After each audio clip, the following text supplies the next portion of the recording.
Esta es otra a tímpano cerrado. Y aquí ven a tímpano perforado, ¿no? El estadio supurativo.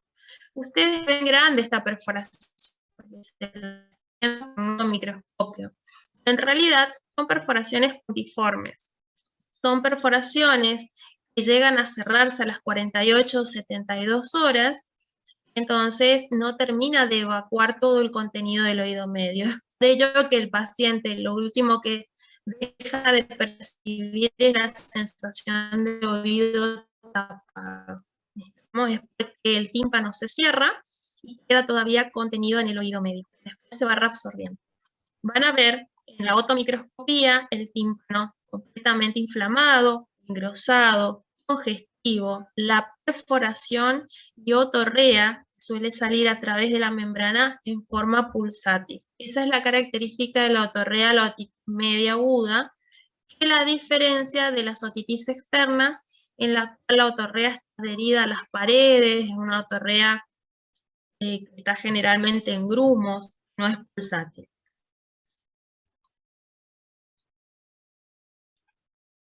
Acá hay otra tímpano perforado, ¿sí? Que se va restableciendo. Esperen que vamos a ir para atrás para que ustedes puedan seguir viendo. Entonces, en el caso del estadio de regresión, la normalización se produce en varias semanas. Es decir, hasta 2 o 3 semanas es cuando el paciente deja de sentir todo tipo de síntomas a nivel del oído medio. Es decir, ya no tiene más la autofonía, no tiene por ahí los acúfenos de tono grave, porque ya la membrana timpánica está dentro del oral y ya está ventilado. Pero eso ocurre recién en 2 a 3 semanas. Después tenemos las otitis necrosantes. También pasan por distintos estadios como la congestiva o catarral, pero ya hay destrucción. Es decir, en el estadio congestivo hay necrosis, hay denudación de los huesecillos, en el estadio supurante ya el exudado es purulento y fétido, no multiforme, sino que es una perforación amplia en la cual después no se puede regenerar, y suele quedar como secuela una perforación timpánica y muchas veces acompañada de destrucción osicular.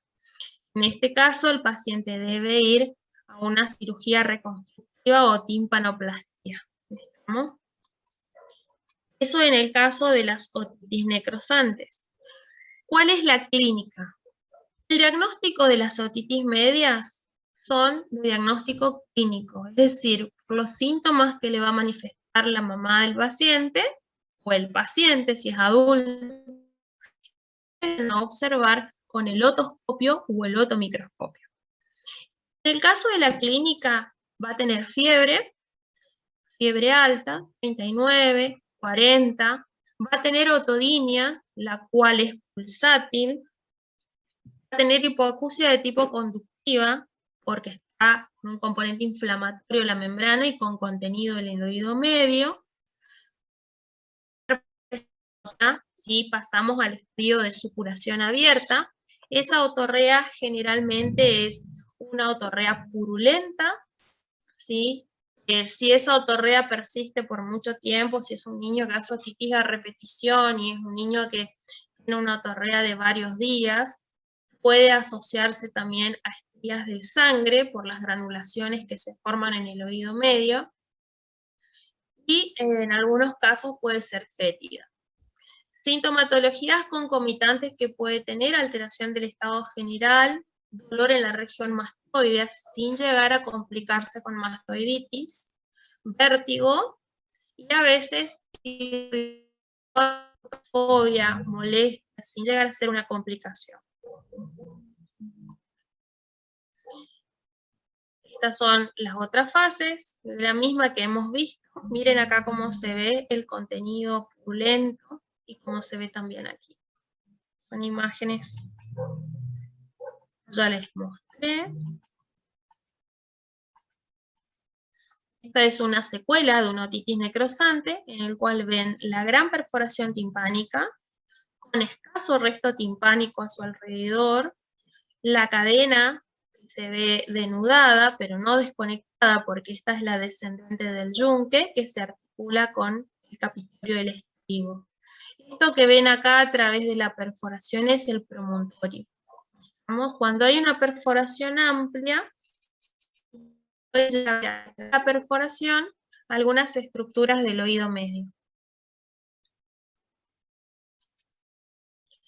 El diagnóstico, como les dije, se da con los síntomas y la otoscopia.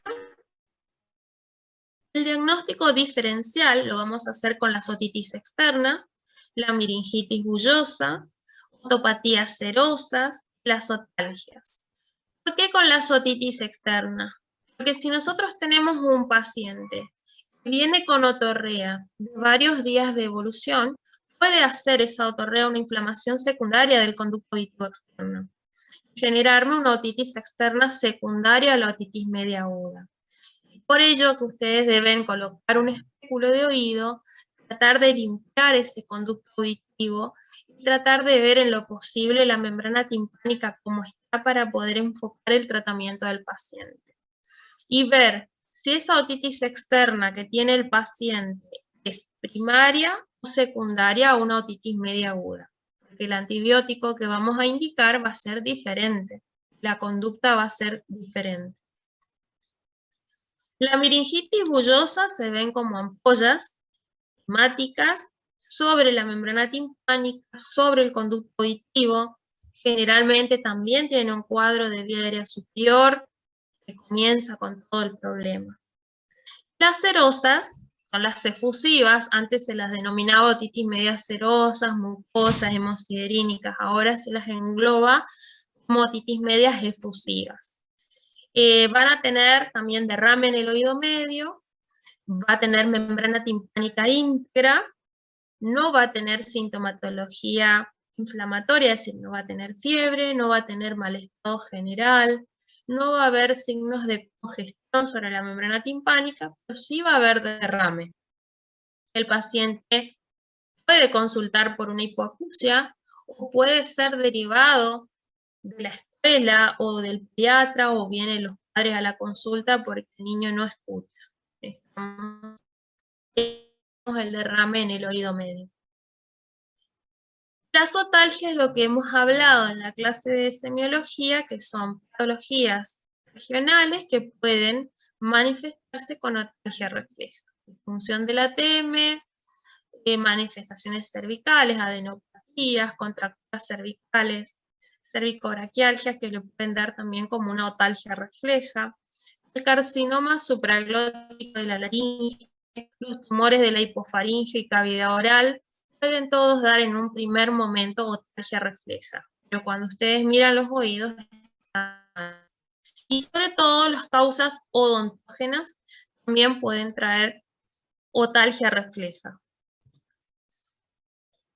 El pronóstico, las otitis media agudas exudativas, la mayoría tienen evolución favorable, con restitución ad integrum en 2 a 3 semanas. Lo primero que mejora el paciente de instaurada la medicación a las 24-48 horas es la fiebre y el dolor. Después con el tiempo va mejorando todo lo que es la parte de los acúfenos, la autofonía, etc. Las otitis necrosantes siempre dejan secuelas funcionales. ¿Qué complicaciones puede tener una otitis media? Actualmente, con los antibióticos y el tratamiento médico que se le da al paciente, no se ven muchas complicaciones en relación a las otitis media agudas. La mayoría de estas complicaciones que ustedes van a ver son los colesteatomas, ¿sí? En las otitis crónicas epidermisantes. Antes de la era antibiótica sí se veían muchas complicaciones en la OMA. Nosotros podemos ver complicaciones más frecuentes en la otitis media aguda cuando hay, por ejemplo, alguna alteración anatómica que predispone. Por ejemplo, una dehiscencia del tegmen timpani que predispone el paso de microorganismos desde el oído medio hacia la base del cráneo. Cuando hay una dehiscencia, por ejemplo, del conducto facial, que hace que el facial se edematice y me produzca una parálisis facial, una laberintitis en el paciente. Pero no es lo habitual encontrar estas complicaciones en la OMA, sí en el colesteatoma. Dentro de las complicaciones tenemos las otológicas, las intracraneales o extratemporales. Dentro de las complicaciones otológicas, la más común de ver es la mastoiditis, también la parálisis facial, y hay otras, como perforación timpánica, hay otras también como por ejemplo petrositis, laberintitis, hipoacusia sensorio-neural, ¿sí? Por el pasaje de toxinas o microorganismos al laberinto y me puede dejar una hipoacusia perceptiva. Después tenemos las intracraneales, la meningitis, el absceso cerebral, absceso subdural, tromboflebitis del seno sigmoide, los abscesos extradurales. El tratamiento generalmente puede ser local, aspirar secreciones en el caso de que tengamos otorrea, la miringotomía o punción del oído medio, cuando el paciente no me responde, ¿sí?, al tratamiento instaurado, continúa con fiebre, continúa con mal estado general, entonces nosotros le hacemos la miringotomía con toma de muestra para cultivo y antibiograma. La miringotomía, acuérdense, siempre colocamos anestesia, lidocaína al 10%, dejamos un par de minutos y luego hacemos la aspiración completa del anestésico y realizamos una incisión con una aguja 58 en el anteroinferior o aquí en el ínfero-medio. Y ahí drenamos todo el contenido que hay en el oído medio y tomamos muestra para antibiograma de necesitarla. Después el tratamiento general es el antibiótico, analgésicos y corticoides en el caso que esté muy edematizado, con mucho componente inflamatorio. Dentro de los antibióticos tenemos primera línea, segunda y tercera línea. Amoxicilina, deben recordar lo que les dije hoy, que hay bastantes cepas que tienen beta-lactamasas. Y si son niños también que concurren a guardería o han estado tomando antibióticos previamente, meses anteriores, 2 meses o mes anterior, por alguna otra causa, o que no responde, ya directamente iniciar con amoxicaulánico. O en los niños que hacen otitis a repetición, ¿sí? Si dan amoxi, 80 a 100 miligramos kilo día, cada 8 o cada 12 lo pueden dar por 10 días. Amoxiclavulánico, 30 a 10 miligramos kilo día, cada 12 por 10 días o 7 días, dependiendo del grado de compromiso. Si el paciente es alérgico a la penicilina, evaluar macrólidos. Y después tenemos ya cefuroxima, vía oral, cefixima, también con otitis a repetición. Son los que hacen 3 o 4 episodios al año, ya lo vienen haciendo varios años consecutivos. En el caso de las complicaciones, empezamos con ceftriaxona, que puede ser endovenoso, vía parenteral, y después de los 3 días, 4, seguimos con cefuroxima, hasta completar los 7 a 10 días de tratamiento. También tenemos la opción de trimetroprima, pero lo ideal es aritromicina. Luego de las 72 horas, si el paciente sigue con fiebre, hay que rotar el antibiótico, pero ahí lo ideal sería, si es que llegan a obtener muestras, porque ya estaba con antibiótico previo el paciente, es un antibiograma y un cultivo. Doctora. Sí. No comprendí la cuestión del tratamiento con la ceftriaxona. La ceftriaxona nosotros dejamos como última línea de tratamiento. Por ejemplo, en el caso del paciente que tiene complicaciones, una mastoiditis, por ejemplo, o una parálisis facial, hay complicaciones que la podés tratar en forma ambulatoria. o la parálisis facial. Le haces un drenaje amplio, una meningotomía, le puedes indicar la ceftriaxona o la cefixima o la cefuroxima. La ceftriaxona duele bastante, entonces o intramuscular o le haces una vía intermitente y le indicas por 3 días. Y En el caso de que el paciente esté internado, le haces endovenosa las dosis cada 12 horas, dependiendo de la complejidad de la complicación que tenga el paciente. Hay pacientes, por ejemplo, que no te toleran la vía oral, o hay niños que no toman los medicamentos, ¿entendés? Los vomitan, vía oral. Entonces, en esos casos no queda otra alternativa por ahí que colocar una vía intermitente y hacerle ceftriaxona. bueno, Se y lo deja, el dosaje sería 500 miligramos una vez al día o 1 grama una vez al día. nosotros calculamos 30 miligramos kilo y le hacemos una vez al día si no es muy complicada su otitis, si es una otitis media sin complicaciones, por 3 días, no dosis única, 3 días. Si tiene una mastoiditis, por ejemplo, ahí sí le hacemos cada 12 horas vía endovenosa y el paciente internado. Va a depender de la evolución del paciente, no haga fiebre, que disminuya el edema, la complicación, que no haya requerido de nada, etc., para ya en el alta seguir con cefuroxima o cefixima. Pero no usas de entrada la ceftriaxona, siempre te manejas con amoxiclavulánico o te manejas con amoxi si responde, ¿sí? Bueno, gracias, El doctor. tema del amoxiclavulánico es los efectos adversos que están en algunos pacientes, como la diarrea, por ejemplo, ¿sí? Que muchas veces hace que tengamos que cortar la medicación y cambiar por otra.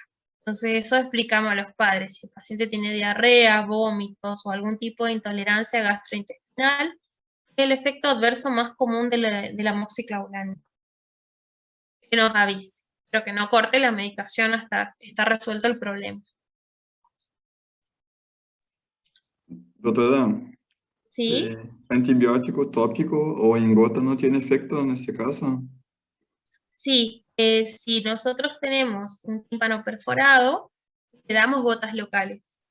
En el caso de que sea una otitis media aguda, tímpano íntegro, no, el tratamiento es parenteral, vía oral o vía parenteral.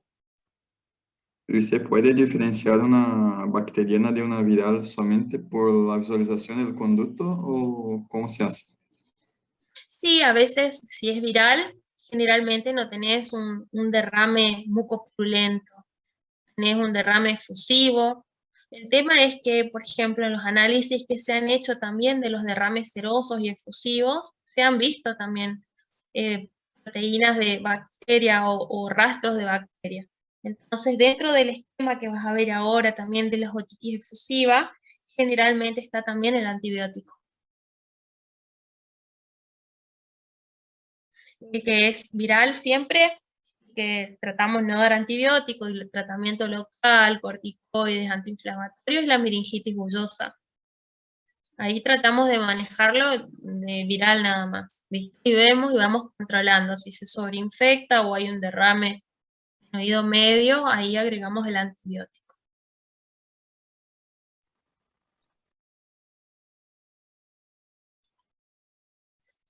Las medicaciones adicionales que indicamos son analgésicos y antipiréticos. ¿Sí? La mayoría de los niños generalmente hacen fiebre, entonces ahí tenemos paracetamol, ibuprofeno, dipirona, dependiendo de la edad, dependiendo de la respuesta que tenga el antifebril.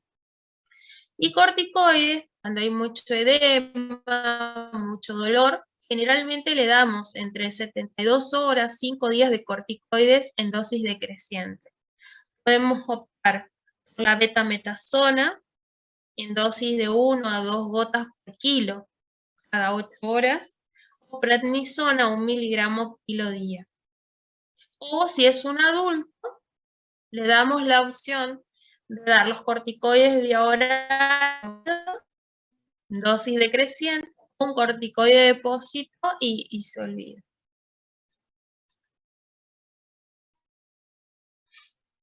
Estos son algunos esquemas de tratamiento, por ejemplo, lo que me preguntaban, si son sin signos de gravedad, ni complicaciones, podemos optar en los menores de 2 años amoxicilina y en menores de 6 meses amoxiclavulánico, vamos viendo ahí.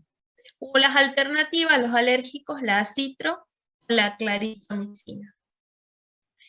Las otitis media agudas con síntomas graves, ausencia de respuesta a los antibióticos, o las otitis recurrentes, por ejemplo, hizo una otitis media aguda, respondió, ventiló el oído medio, curó ad integrum, pasa 3 semanas, 4 y vuelve a hacerle una otitis media, ya arrancamos directamente con amoxiclavulánico. Y o ceftriaxona dependiendo del cuadro. Cuadros no graves sin mejorías, ahí vamos viendo si son adultos o mayores de 2 años, se puede ver amoxi o amoxiclavulánico, ¿sí? Dentro de los tratamientos quirúrgicos, como les decía hoy, miringotomía, con o sin colocación de diábolos. Los diábolos son unos tubos de ventilación, porque la miringotomía a las 72 horas se cierra. Si tenemos un paciente que tiene presiones negativas en el oído medio, queda con derrame en el oído medio, es decir, pasan los 20 días, sigue con derrame, no ventila, hay que colocar un tubo de ventilación para que ese oído mejore. Pero previamente hay que ver cómo está el cavum. Si es un niño en hipertrofia de adenoides, hay que evaluar la adenoidectomía. Y si es un paciente que tiene una mastoiditis, evaluar la mastoidectomía. O sea, si no responde, si me hace un absceso, no se reabsorbe, hay ruptura de trabéculas dentro de la mastoides, se evalúa el drenaje del absceso mastoide. Cuando tiene indicación absoluta la miringotomía, es decir, el drenaje del oído medio. Pacientes inmunocomprometidos, recién nacido séptico, otitis media aguda complicada, siempre que tengan un paciente con una mastoiditis, un paciente con una parálisis facial o con una laberintitis, deben también hacer la miringotomía para drenar ese oído medio, además del tratamiento que le den. Paciente diabético o paciente febril, 48 horas después de instaurada la medicación. Y las indicaciones relativas son, por ejemplo, paciente que le solicita, que quiere escuchar, por ejemplo, un paciente que no puede comunicarse, le molesta, bueno, le ofrecen la miringotomía, va a sentir un alivio inmediato de la hipoacusia conductiva, la autofonía, pero no quita que tenga que hacer también el tratamiento antibiótico. Eso es una indicación relativa de miringotomía.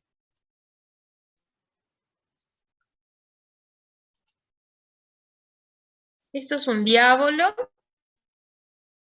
cartel de hilo, ¿no? Microscópico, que tiene 2 aletas, se hace la incisión de la miringotomía, se toma de una de las alas del diábolo con una micropinza, se apoya, como ven aquí, uno de los bordes del diábolo y con una punta se empuja en esta zona y se encastra dentro de la miringotomía. Y queda el diábolo en la membrana timpánica.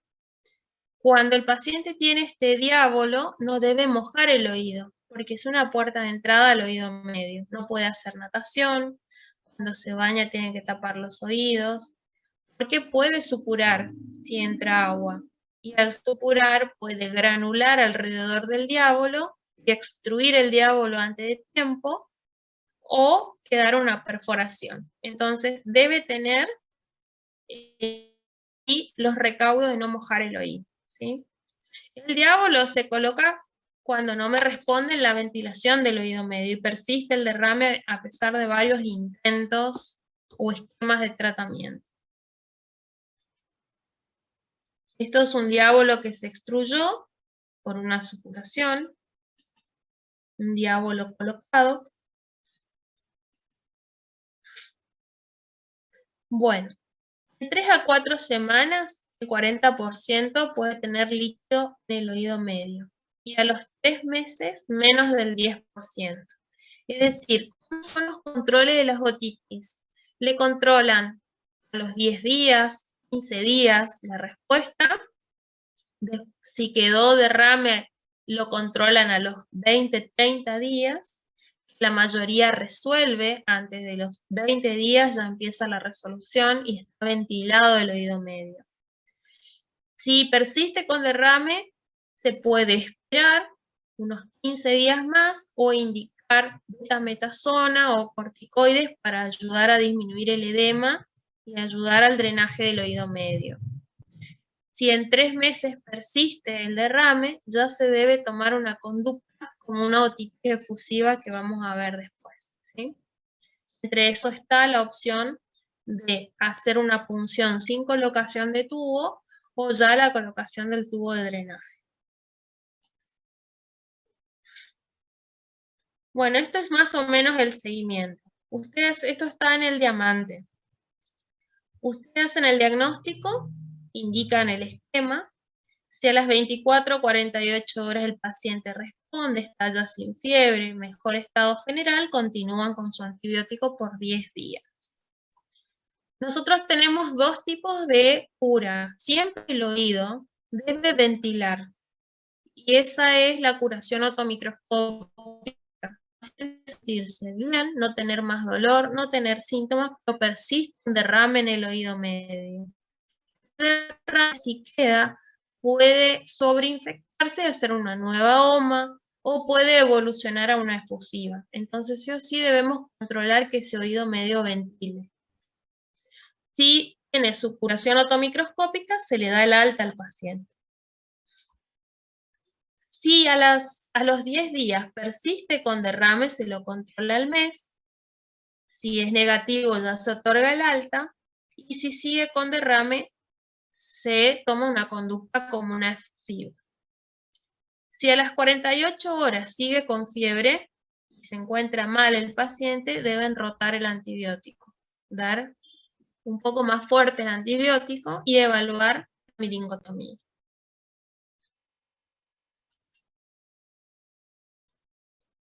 Si hay mala evolución, bueno, se rota, y si hay compromiso sistémico o complicaciones, acuérdense, se interna al paciente, se pide estudios, sobre todo tomografía computada de peñascos para ver la complicación cómo está, antibiótico vía parenteral y laboratorio.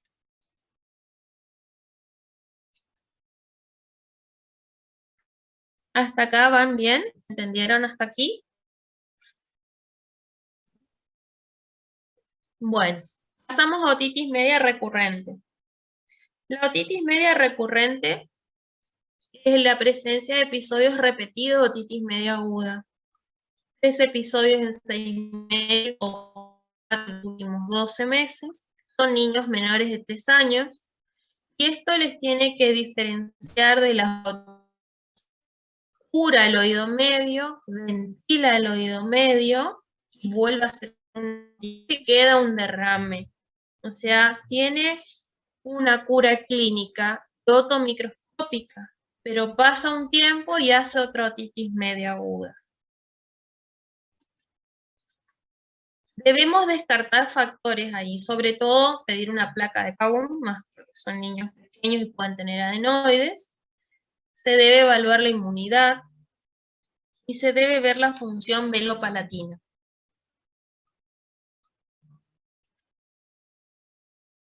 ¿Cuáles son los factores de mal pronóstico?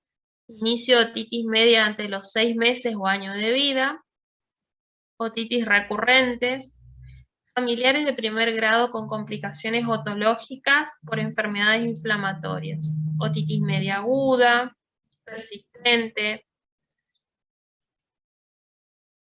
Hay varios esquemas de tratamiento para las otitis media aguda a repetición.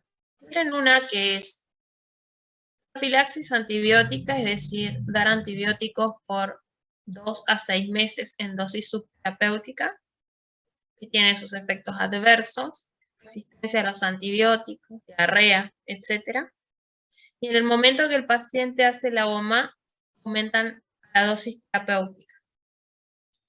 Lo mejor, modificar los factores predisponentes, es decir, buscar cuál es el problema. Es decir, si el niño tiene hipertrofia adenoidea, hacer la adenoidectomía. Si el niño tiene alteración velopalatina y no es de resolución quirúrgica, derivar a la licenciada en fonoaudiología que haga los ejercicios tubarios. Si es un niño alérgico o si es un niño que tiene predisposición a estar con moco en las fosas nasales y con mala ventilación, se debe hacer el tratamiento de su alergia. Corticoides locales como fluticasona, mometasona, para disminuir el tamaño de los cornetes, para disminuir el edema de la mucosa.